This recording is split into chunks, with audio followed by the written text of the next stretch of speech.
ರೈತ ಇರದ ನಾಡೇ ಇಲ್ಲ, ರೈತ ಬೆಳೆದ ಬೆಳೆ ತಿನ್ನದವರೇ ಇಲ್ಲ. ರೈತ ಎಂದು ಸ್ವಾರ್ಥಿ ಅಲ್ಲ, ತನಗೆ ಮಾತ್ರ ಎಂದವನು ಬೆಳೆಯುವುದಿಲ್ಲ. ಮುಕ್ಕೋಟಿ ದೇವತೆಗಳು ಇದ್ದರೆ ಏನಂತೆ, ಗಣಪತಿಯೇ ಮೊದಲು ನಮಗೆ ಎಲ್ಲ ಪೂಜೆಗೆ.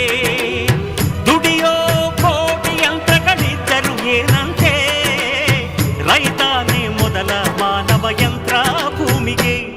ಈ ರೈತ ನಕ್ಕರೆ ನಗುವುದು ಭಾರತ, ಈ ಭಾರತ ದಿವಸ ಲೋಕದ ಸ್ನೇಹಿತ. ಅನ್ನ ನೀಡೋರೆ ನನ್ನೋರು, ನೆರಳು ನೀಡೋರೆ ನನ್ನೋರು. ಈ ಮಣ್ಣು